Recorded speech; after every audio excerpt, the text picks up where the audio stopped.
30 నిమిషాలలో నొప్పి లేకుండా వేడికోస్ స్వయం చికిత్స. ఆవేశ హాస్పిటల్, హైదరాబాద్. ఈ ప్రీ వెడ్డింగ్ షూట్ వల్ల ఉన్న బెనిఫిట్స్ ఏంటి, దాంతోపాటు వచ్చే నష్టాలు ఏంటి, యూత్కి అసలు ఏం చెప్పొచ్చు అంటారు? వెర్రి వేయి విధాలుగా అన్నట్టుగా ఇది వెర్రి కాబట్టి బురద గుంటల్లో ఏంటమ్మా, ఆ బురద గుంటల్లో దూరతారా లేకపోతే ఇంకెక్కడన్నా దూరతారా? ఒకళ్ళ నోట్లో సిగరెట్లు ఒకళ్ళ నోట్లో ఊదుకుంటారా? వికారాలు కాకపోతే ఏమన్నా ఆకారాల? ఈ వికారాలన్నిటికీ అలంకారాలు అనేటటువంటి పేరు పెట్టి పెళ్లి కూతురు వస్తే డాన్స్ వేసుకుంటూ వస్తుందా, పెళ్లి కొడుకు వస్తే తైతక్కలాడుకుంటూ వస్తాడా? ఇంకొకటి ఏంటి అంటే తాళి కట్టంగానే మూతిలో మూతి పెట్టి ముద్దులెట్టేసుకుంటారా? ఇంకిత జ్ఞానం లేకుండా. నమస్తే ప్రియా చౌదరి గారు. నమస్తే అమ్మా. ప్రీ వెడ్డింగ్ షూట్స్ ఈ మధ్య కాలంలో చాలా ట్రెండ్ అయిందని చెప్పుకోవచ్చు. ఒక పెళ్లికి ఎంతైతే ఖర్చు పెడుతున్నారో ఒక ప్రీ వెడ్డింగ్ షూట్కి కూడా అంతే ఖర్చు పెడుతున్నారనలో అతిశయోక్తి అయితే లేదు. బట్ ఒక చిన్న రీల్ ఈ మధ్య కాలంలో చాలా వైరల్ అవుతుంది. ఒక తండ్రి మనస్తాపానికి గురైన సంఘటన అందరం కలిచివేస్తుందని చెప్పుకోవచ్చు. ఈ ప్రీ వెడ్డింగ్ షూట్ వల్ల ఉన్న బెనిఫిట్స్ ఏంటి, దాంతోపాటు వచ్చే నష్టాలు ఏంటి, యూత్కి అసలు ఏం చెప్పొచ్చు అంటారు? విషయం ఏంటంటేనమ్మా, దీన్ని ఏమంటారంటే పిచ్చి ముదిరిందంటే రోకలు తలగ చుట్టమన్నారంటే వెనకటికి ఎవరు. పెళ్లి చేసుకోండిరా శాస్త్రోక్తంగా అని చెప్పి వీళ్ళకి చెబితే పెళ్ళి అనేటటువంటి పదానికి విలువ ఇవ్వడం మానేసి, పెళ్ళి అనేటటువంటి బంధానికి విలువ ఇవ్వడం మానేసి ప్రీ వెడ్డింగ్ షూట్లకి, తర్వాత పోస్ట్ వెడ్డింగ్ షూట్లకి, ఆ తర్వాత దాన్ని ఏమంటారు బ్యాచిలర్ పార్టీస్కి, ఇంకొకటి ఏంటి మెహందీలకి, సంగీతులకి విచ్చలవిడితనంగా డబ్బు ఖర్చు పెట్టడం మీద వీళ్ళకి ఎక్కువ వ్యామోహం పెరిగిపోయింది నేటి యువతలో. ఎస్పెషల్లీ నేను యువతను కూడా అనను, ఎందుకనంటే యువతని కంట్రోల్ చేయలేనటువంటి పెద్దవాళ్ళనే మాట్లాడతాను నేను. ఎందుకనంటావేమో, ఒక కుటుంబ వ్యవస్థ ఎలా ఇవాళ చిన్నా భిన్నమైపోతుంది. 100 కోట్లు ఖర్చు పెట్టి పెళ్లి చేసుకున్నా కూడా మాకు తెలుసు, మమ్మల్ని అడిగితే మేము చెప్తాం, 3వ రోజుకే డివోర్స్ మెట్లు ఎక్కుతున్నాయి, లేదా 3వ నెలకి ఎక్కుతున్నాయి, లేదా 3వ వారానికే మా దగ్గర కౌన్సిలింగ్లకు వచ్చేస్తున్నారు. కారణం ఏంటి అనంటే బంధం అంటే ఏంటో వాళ్ళకి తెలియదు. ఆ బంధం అనేది మనసులో వాళ్ళకి ఉండటం లేదు. ఆ దానికి ఇవ్వడం మానేసేసి, విలువ ఇవ్వడం మానేసేసి ఇవాళ చూడండమ్మా, సరే ప్రీ వెడ్డింగ్ షూట్లు పెట్టుకు వస్తున్నారు కదా, వాటిలో చావచ్చు కదా, నేను ఇలా మాట్లాడుతున్నానని ఏమనుకోవద్దు. ఆ తర్వాత పెళ్లిలో చూడండి 500 మందిని, 1000 మందిని, 2000 మందిని పిలిచేస్తారు పెళ్లికి. ఓ కరెక్ట్గా ఒక 100 రకాల వంటకాలు పెడతారు, అన్నీ బాగున్నాయి. దేనికోసం పిలిచావు నువ్వు బంధుమిత్రుల్ని 2000 మందిని, 100 మందిని, 500 మందిని? దేనికోసం భోజనాలు పెట్టావు నువ్వు? దేనికోసం పెట్టావు? నీ కొడుకు పెళ్ళనో కూతురు పెళ్ళనో పిలిచావు, పెట్టావు. మరి ఆ పెళ్లి చూడడానికి నువ్వు ఎక్కడైనా ఖాళీ ఇస్తున్నావా వచ్చిన వాళ్ళకి? చెప్పండి. చుట్టూ కెమెరామెన్లే ఉంటారు, చుట్టూ వాళ్ళే ఉంటారు. ఇంకొకటి ఏంటంటే ఈ మధ్యకాలంలో దరిద్రమైనటువంటి దగుల్బాజీ తనమనే అంటాను నేను, ఎవరికి కోపమన్నా రానివ్వండి, పెళ్లి కూతురు పెళ్లి మండపానికి ఎట్ట వస్తుందమ్మా అంటే తైతక్కలాడుకుంటూ వస్తుంది, డాన్స్లు వేసుకుంటూ వస్తుంది. ఇది ఏమన్నా సినిమా షూటా, పెళ్ళా? ఒక విషయం తెలుసా అమ్మా, వేద మంత్రాల సాక్షిగా ఈ మధ్య సుప్రీంకోర్టు కూడా ఉదాహరించింది, హిందూ వివాహ చట్టము ఏ విధంగా ఉంటే చెల్లుతుంది, అది నీకు అప్లికబుల్ అవుతుంది అనంటే సంప్రదాయబద్ధంగా వేద మంత్రాల నడుమ సప్తపదులు అగ్ని సాక్షిగా అగ్నిగుండం చుట్టూ తిరిగి బ్రహ్మముడి వేసి ఒకళ్ళ వేలు ఒకళ్ళు పట్టుకుని ఆ ప్రమాణాలన్నిటికీ సాక్ష్యం చేస్తేనే ఆ యొక్క పెళ్లిని హిందూ వివాహ చట్టం పరిధిలోకి ఆ పెళ్లి వస్తుంది అని స్పష్టంగా దేశ ప్రధాన న్యాయస్థానము ఉదహరించింది. ఎవడు పట్టించుకుంటున్నాడు ఇవాళ? ఎవడికి వద్దని అనుకుంటున్నారా? వీళ్ళందరూ చివరికి వీళ్ళ బతుకుల్లో తగలబడేటటువంటి ఈ అనర్థాలన్నిటికీ చివరికి వీళ్ళు తేలేది ఆ కోర్టు మెట్ల మీదే. ముందు ఉన్నత న్యాయస్థానాలు, అసలు న్యాయస్థానం తీర్పులేంటో, న్యాయస్థానం కూడా మన యొక్క సంప్రదాయానికి విలువనిస్తేనే దాన్ని నేను గుర్తిస్తాను, అది వివాహ బంధం కింద పరిగణించబడుతుందని అంత స్పష్టంగా చెప్పినప్పుడు కేవలం ఇవాళ పెళ్ళిళ్ళు, పెళ్లి కూతురు వస్తే డాన్స్ వేసుకుంటూ వస్తుందా, పెళ్లి కొడుకు వస్తే తైతక్కలాడుకుంటూ వస్తాడా, ఇంకొకటి ఏంటి అనంటే తాళి కట్టంగానే మూతిలో మూతి పెట్టి ముద్దులెట్టేసుకుంటారా? ఏమండి, ఏది ఎక్కడ జరగాలో కూడా కొంచెమన్నా అవగాహన, ఇంకిత జ్ఞానం లేకుండా కొట్టుకొని చచ్చిపోతున్నారా ఈ యువత? ఎవరు చెప్పాలి వీటన్నిటికీ?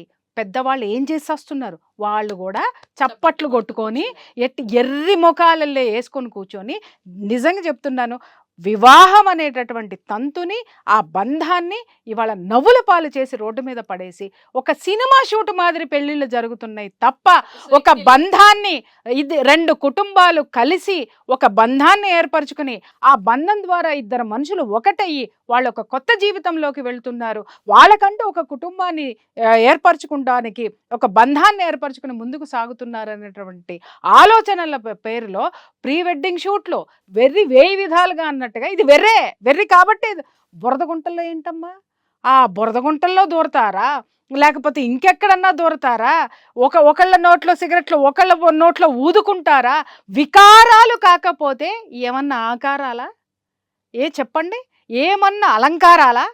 ఈ వికారాలన్నిటికీ అలంకారాలు అనేటటువంటి పేరు పెట్టి అసలు సిసలైనటువంటి వేద మంత్ర ఘోష ఏదైతే ఉందో అది పంచభూతాలను పిలిచి మీ యొక్క బంధాన్ని ఏకం చేసేటటువంటి అద్భుతమైనటువంటి ఆ వేద మంత్రాల యొక్క ఆ సౌండ్స్ ఏవైతే ఉన్నాయో అది మీ శరీరంలో ఉన్న ఆరాని తాకి ఒక ఇద్దరి మధ్య ఒక దాంపత్య బంధాన్ని ఏర్పరుస్తుంది. అలాగే తాళి కట్టినప్పుడు ఆ నెత్తి మీద జీలకర్ర బెల్లం ఏదైతే పెడతారో అమ్మ, అది పెట్టినప్పుడు మొట్టమొదటి ఈ పిల్ల స్పర్శ, ఆ పిల్లవాడి స్పర్శ ఈ పిల్లకి, ఈ పిల్ల యొక్క స్పర్శ ఆ పిల్లవాడికి వచ్చి మనసులో ఒక విధమైనటువంటి పొలకింత రేగుతుంది.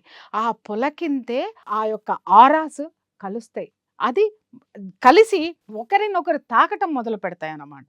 ఆ తర్వాత తాళి కట్టేటప్పుడు వరుడికి ఉండేటటువంటి గర్వం ఏదైతే ఉంటుందో, అరే ఈమెని నేను నా భార్యగా చేసుకుంటున్నాను, ఈ రోజు నుంచి నేను ఒక పురుషుడిగా నేను మారుతున్నాను అని చెప్పేసి ఒక గర్వం ఏదైతే ఉంటుందో, ఒక బాధ్యతను తీసుకునేటటువంటి తత్వాన్ని కూడా ఇస్తుంది.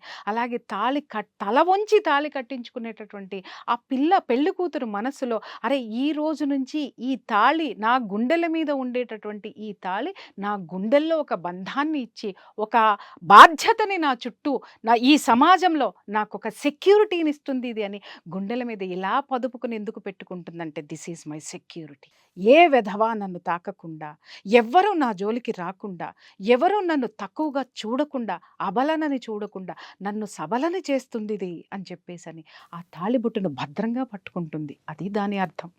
అలాగే ధర్మేచ అర్థేచ కామేచ మోక్షేచ నాతిచరామి, ధర్మార్థ కామ మోక్షాల్లో కూడాను నేను ఆచరించేటటువంటి ధర్మంలో నిన్ను వదిలిపెట్టను, కామంలో అంటే నీకు ఏ విధమైనటువంటి నీ కోరికలు తీర్చడంలోనూ నేను సహకరిస్తాను. అలాగే మోక్షేచ, మోక్షంలో నేను ఏ దారులైతే మోక్షానికి వెతుక్కుంటానో ఆ దారులను నీకు కూడా ఏర్పరుస్తాను, అక్కడ కూడా నిన్ను వదలను, నాతిచరామి అని అప్పుడు పిల్ల చేతిలో చేయి వేసి ప్రమాణం చేసినప్పుడు ఉండే అనుభూతిని, సార్ ఇలా పట్టుకోండి, అలా పట్టుకోవద్దు, ఇలా పట్టుకోండి, ఇలా ఇలా ఇలా ఇలా ఇలా కొంచెం పైకి కిందకి పక్కకి ఏగి, కెమెరామెన్ ఈడ్చి బూటకాలతో తన బుద్ధేస్తుంది. కెమెరామెన్ నేను తిట్టలేదండి, అది వాళ్ళ ప్రొఫెషన్. ఎవరిని బూటకాలతో తన బుద్ధేస్తుంది అనంటే క్రతువును మర్చిపోయి దీన్ని ఎంకరేజ్ చేసే వాళ్ళు ఉన్నారు చూసావమ్మా. ఇవాళ బ్రాహ్మణులు కూడా ఎంత వాపోతున్నారంటే వాళ్ళని పట్టించుకోకుండా ఎంతమంది పురోహితులు నా దగ్గర బాధపడి ఉంటారో. అమ్మా ఎక్కడన్నా మీరు చెప్తే మనుషులు వింటారు, చెప్పండి అమ్మా, కనీసం ఆ వేద మంత్రాలకి అర్థాలు మేము చెబుదామన్నా కూడా వాళ్ళు జనాలే లేరు. ఎంతసేపు అక్కడ కెమెరామెన్ల యొక్క డైరెక్షన్ నడుస్తుంది, ఆ కెమెరాలు ఎలా దిగాలి అనేటటువంటి దాని మీద ఈ పెళ్లి కూతురు పెళ్లి కొడుకులు ఉంటున్నారు. తాళి కట్టిన తర్వాత ఒక అందమైనటువంటి ఒక గిలిగింత మనసులో కలిగినప్పుడు ఆ అనుభూతిని పంచుకోవటం మానేసి అదే దాని మీద ఒకడికొకడు ముద్దులు పెట్టేసుకోవడం వరకు ఇవాళ వెళ్ళిపోయింది. అంటే తల్లి మూసి పెడితేనే ఏదైనా అందంగా ఉంటుంది. అర్థమైందా? అమ్మ నీకు ఏదైనా దాచిపెట్టి ఇస్తే అది అద్భుతంగా ఉంటుంది. అది ముందరే ఊరించి ఇస్తే అది ఇంకా అద్భుతంగా ఉంటుంది. అమ్మ దగ్గరే నువ్వు గోరు ముద్దలు తింటూ అమ్మ దగ్గరే నువ్వు అంత చవి చూసావు, మరి నీ జీవితంలోకి వచ్చిన భాగస్వామి అన్నింటినీ ఊరించి నీకు ఇవ్వబోయేది తలుచుకుంటే నీకు ఎంత ఆనందంగా దాన్ని ఎక్కడ పంచుకోవాలి? బాత్రూమ్ నీట్గా ఉంది కదా అని చెప్పి బంగారు తల్లి పళ్ళని తీసుకెళ్ళి బాత్రూంలో అన్నం తింటావా?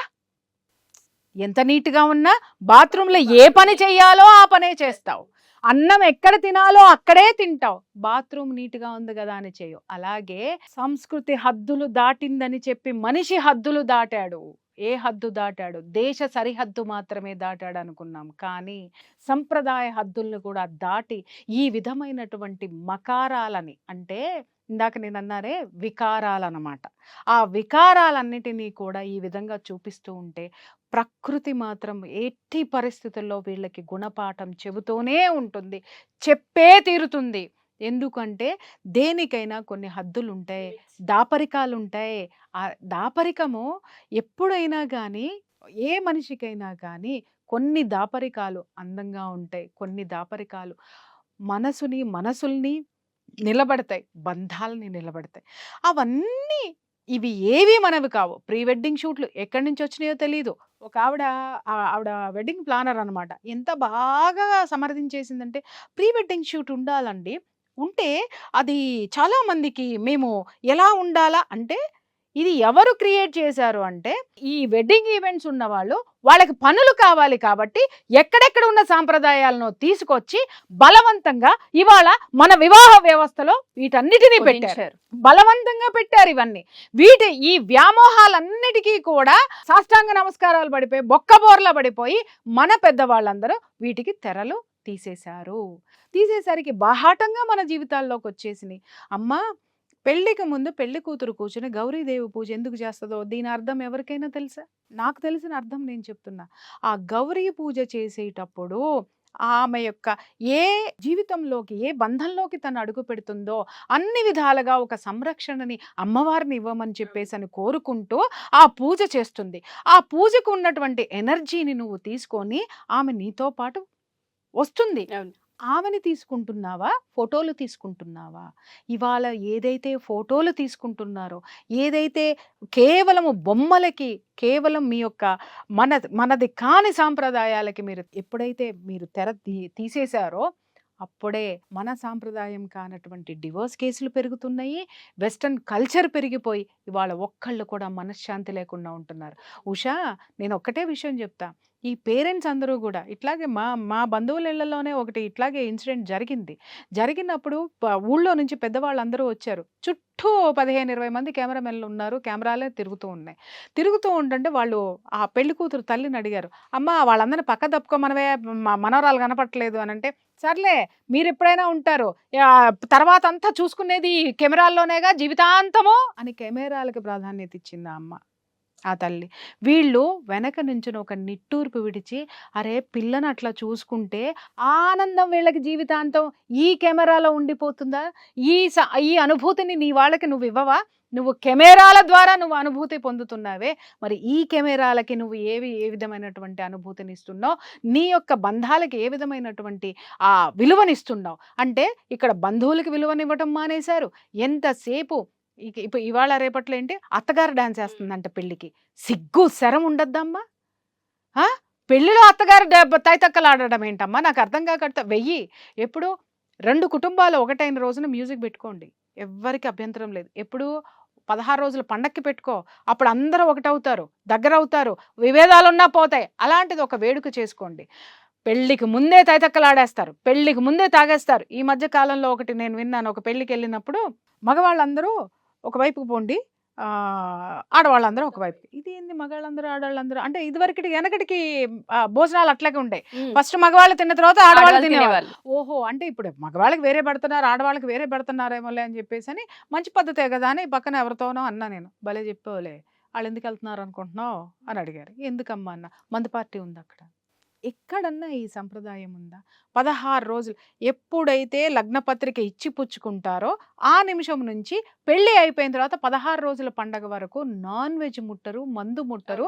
ఆ ఇంట్లో పద్ధతి ఉంటుంది, కొన్ని వ్యసనాలకి ఉండదు, కొన్ని ఎనర్జీస్ని లోపలికి రానివ్వరు, ఎంతో కఠినంగా ఉంటారు. ఇదేందమ్మా పెళ్లిలో తాగేయడము, తాగడానికి ఆల్రెడీ ఒక సెక్షన్ పెట్టడమా? ఇదే ఎక్కడ విడ్డూరము, ఇదే ఎక్కడ వైపరీత్యము, ఎటు పోతున్నది? నిజంగా చెప్తున్నాను, విశృంఖలమైనటువంటి ఆలోచనలు, సాంప్రదాయాల పేరిట ఆచారాలన్నిటినీ మూటగట్టి పైన పారేసినారు. ఇవాళ నడుస్తుందంతా ఏంటంటే బొమ్మల పెళ్ళిళ్ళు జరుగుతున్నాయి. చిన్నప్పుడు మనం బొమ్మల పాట ఆడుకునేటప్పుడు ఈ చీర బాగలేదని తీసేవాళ్ళం, ఆ చేయి బాగలేదని తీసేవాళ్ళం, ఈ బొట్టు బాగలేదని తీసేవాళ్ళం, మనకి ఎట్లా నచ్చితే అట్లా బొమ్మల పెళ్లి చేసేవాళ్ళం. ఈరోజు పెళ్ళిళ్ళన్నీ బొమ్మల పెళ్ళిళ్ళే తప్ప బంధాలను నిలబెట్టేటటువంటి పెళ్ళిళ్ళు అయితే మాత్రం కాదు. చెప్పినట్టుగానే ఆ ప్రీ వెడ్డింగ్ షూట్ ఎప్పుడైతే జరుగుతూ ఉంటుందో ఆ షూట్ కూడా మనం చూస్తాం మేడం. ఏదైతే 4 గోడల మధ్య జరగాల్సిన కార్యక్రమం ఉంటుందో అది ఫోటో షూట్ లో మొత్తం అయిపోతుందమ్మా. ఇప్పుడు మీరన్నారు ఒక రీల్లో తండ్రి బాధపడింది అదే కదా. ఏంటి అని అంటే, అరే నా కూతుర్ని బికినీలేసి ఆ బీచ్ షూట్ లో చూశాను, ఇవాళ పెళ్లి ఆగిపోయింది, వాడు దుర్మార్గుడే. కానీ నా కూతురు ఏ చీర కట్టులో ఉందో ఆ చీర కట్టులో ఉండి ఉన్నట్టయితే నేను సంతోషపడేదాన్ని. బికినీ షూట్లన్నీ సోషల్ మీడియాలో వైరల్ అవుతున్నాయి, నా బిడ్డని ఆ కళ్ళతో నేను చూసుకోలేను జీవితాంతం అని చెప్పి కదా ఆ తండ్రి బాధపడ్డాడు. కానీ బాధపడిన తండ్రిని పక్కన పెడితే బాధే లేనటువంటి తండ్రులు, ప్రోత్సహించేటటువంటి తండ్రులు ఎంతమంది ఉన్నారో వాళ్ళందరికీ చెప్తున్నాను, మిస్టర్ అండ్ మిస్సెస్, మీకు మీ పిల్లలకి మన సాంప్రదాయాలు నేర్పండి. ముందు ముందు మీరు సుఖంగా ఉంటారు, మీకంటూ ఒక కుటుంబం ఏర్పడుతుంది. సంప్రదాయాలని కాదని చెప్పి ఇలాంటి వాటి అన్నిటికీ కూడా పాశ్చాత్య పోకడలన్నిటినీ సాంప్రదాయాల పేరు మీద తీసుకొని వచ్చి ఎవడెవడో బతుకు తెరువు కోసం ఏదేదో ఫాల్స్ సాంప్రదాయాలని చెప్పి పెట్టి ఏవైతే పెట్టారో వాటి వల్ల డబ్బు దండగా, సమయం దండగా, రేపొద్దున 3 నాళ్ళ ముచ్చటగా మిగులుతుంది ఈరోజు పెళ్ళిళ్ళన్నీ కూడాను. ఇవన్నీ రేపొద్దున సోషల్ మీడియాలో చక్కర్లు కొడుతూ వాళ్ళు ఇంకొక జీవితాన్ని స్టార్ట్ చేయాలన్నా కూడా చాలా భయంకర. నేను ఇవాళ చెప్తున్నా, 2వ పెళ్ళిళ్ళు బాగా జరుగుతున్నాయి, 3వ పెళ్ళిళ్ళు చేసుకుంటున్నారు, ఎవ్వరూ సుఖంగా లేరు, ఎవరు మనశ్శాంతిగా లేరు. వెనకటికి ఎవరైతే ఒకే కాపురంలో ఉన్నారో వాళ్ళు చాలా అద్భుతంగా ఉన్నారు. కష్టాలు పడిన నష్టాలు పడిన చివరకు ఒక సంతృప్తితోటి జీవితాన్ని వాళ్ళు చివరి వరకు గడిపారమ్మా. ఎందుకు? ఒక కుటుంబంలో ఉన్నామన్న సంతృప్తి, తన చుట్టూ ఇంతమంది బంధువులు ఉన్నారన్న సంతృప్తి. ఇవాళ 6 నెలలు ఒక కుటుంబంతో నువ్వు బంధుత్వం కలుపుకుంటే 6 ఏళ్ల తర్వాత ఇంకొక కుటుంబంతో బంధుత్వం. ఎవరు నీ బంధువులు? ఇవాళ ఏది నీ కుటుంబం? నువ్వు ఏమని చెప్పుకుంటున్నావు? ఎక్కడ నీ కేర్ ఆఫ్ అడ్రస్? సుమన్ టీవీలో మీ పర్సనల్ అండ్ బిజినెస్ ప్రమోషన్స్ కోసం కింది నెంబర్కి కాంటాక్ట్ చేయండి.